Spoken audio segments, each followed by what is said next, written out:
అందరూ సానుకూలంగానే గ్రామ పెద్దలందరూ సానుకూలంగానే స్పందిస్తారు. 100% వాళ్ళు విజయం బయటపడుతుందని నిర్ణయిస్తున్నా.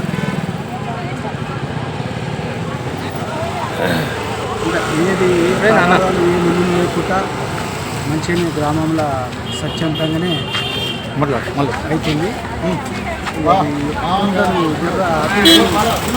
సృష్టించుకోవాలని ఆదర్శంగా నిలబెట్టి కల్పించుకొని సినిమాబంధం చేయాలని కూడా కోరిక వ్యక్తులు చూస్తూ ఉన్నారు.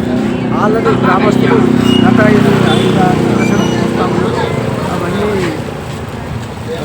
మనసుకు విచారించుకొని నిర్ణయం తీసుకున్నది జరుగుతుందని నేను అనుకుంటున్నాను. అందరికీ నా హృదయపూర్వకంగా నమస్కారం తెలియజేస్తున్నాను. స్థానిక సంస్థల ఎన్నికలలో భాగంగా రామనపల్లిలో జరిగేటటువంటి సర్పంచ్ ఎన్నికలలో జనరల్ మహిళగా నిర్ణయించడం జరిగింది. దానిలో పోలింగ్ చాలా ప్రశాంతంగా జరుగుతూ ఉంది. ఓటర్లు క్యాండిడేట్లు డిక్లేర్ కాగానే ఓటర్లు కూడా డిసైడ్ అయ్యారు.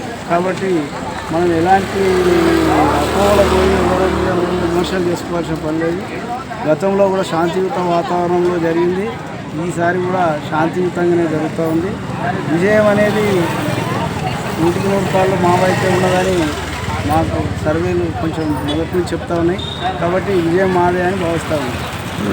వినియోగించుకోను ఇంద్రాలపల్లిలో పోలీస్ శాతం ఎంత నమోదైంది? ఈ విధంగా ఎన్నికలు జరుగుతున్నాయి. మీ అభిప్రాయం ఏంటో చెప్పగలరు? ఈరోజు చిన్నరాలపల్లి గ్రామంలో మన బీఆర్ఎస్ అభ్యర్థి సర్పంచ్ అభ్యర్థి కుమరే శ్రీకాంత్ ఇప్పటివరకు 50% జరిగింది. అందులో ఎక్కువ ప్రజలు కూడా మన బీఆర్ఎస్ వైపే చూస్తున్నారు. వాళ్ళొక అమూల్యమైన ఓటు మన కట్టెల గుర్తు చేసి గెలిపిస్తున్నందుకు వాళ్ళకు ధన్యవాదాలు. మేము భవిష్యత్తులో ఏమేమి జరిగే అభివృద్ధి కార్యక్రమాల గురించి ప్రజల ముందు ఉంచినాం. వాళ్ళు మా మీద నమ్మకంతో మా శ్రీకాంత్ అభ్యర్థిని సర్పంచ్ అభ్యర్థి శ్రీకాంత్ను మరియు వార్డు సభ్యులందరినీ గెలిపిస్తున్నందుకు ధన్యవాదాలు. ఈ ప్రజలు మాపై నమ్మకం ఉంచుకున్నందుకు ప్రత్యేకమైన వందనాలు.